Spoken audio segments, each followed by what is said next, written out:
போல தொழிலாளிகள் யாருக்கு கீழே வேலை செய்றீங்களோ உங்களோட தொழில் மாதிரி, உங்களோட கடை மாதிரி ஒரு அமானிதம். லாட்ச தந்திருக்கிறாங்க, பொறுப்பாக்கி இருக்கிறாங்க, கடையில ஸ்டோர்ல பொறுப்பாக்கி வச்சிருக்கிறாங்க, ஒரு நம்பிக்கையோட தந்திருக்கிறாங்க. அவங்க மிச்சம் கவனமாக, மிச்சம் பேணுதலாக அவங்களோட பொறுப்புகளை சரியா நிறைவேற்றும். இல்லையா அவங்க எடுக்கிற பணமும் ஹராமா போயிட்டு, தூள் வியாபாரம் செஞ்சு, ஐஸ் வியாபாரம் செஞ்சு கிடைக்கிற சல்லி மட்டுமல்ல ஹராம். நான் செய்யற வேலை செய்யற இடத்துல அவங்களுக்கு சரியான அந்த பொறுப்போட அந்த வேலைகளை செய்யாம அவங்களுக்கு மாத்தமா நான் நடந்து கொண்டேன், நான் எடுக்கிற பணமும் ஹராம், அதுவும் ஹராம். எங்களுக்கு ஒரு டைம் பிரேமோடு தந்திருப்பாங்க, 8 ஹவர் 6 ஹவர் இவ்வளவு நேரம் வேலை செய்யும். அப்ப அந்த கிடைக்கிற சம்பளத்தை மணித்தியார கணக்குல பிரிச்சா இவ்வளவு தான் வருது.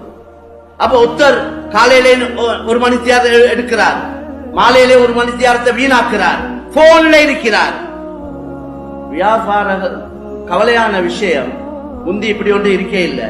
முந்தி முழுக்க வார கஸ்டமரோட நல்லா பேசுவாங்க, கதைப்பாங்க, சிரிப்பாங்க, ஒரு வியாபாரத்தை செய்வாங்க.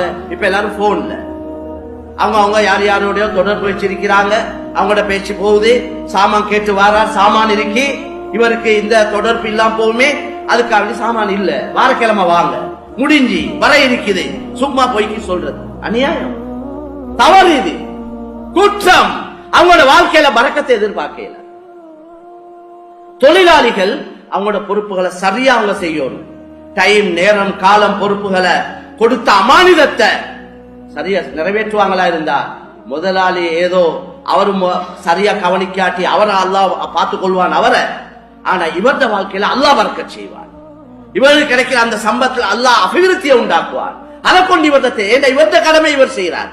முதலாளி என்னையோட எப்படி நடந்தாலும் பரவாயில்ல, நான் ஏந்த பொறுப்பை சரியா செய்வேன் என்று செஞ்சா ஆகப்பெரிய ரப்புல் ஆலமீன் அவன் கையில தான் சகல நிலைமைகளும் இருக்குது. அவன் எங்களோட சொந்த வாழ்க்கையில எதிர்பார்க்காத வழிகள்ல பறக்கச் செய்வான்.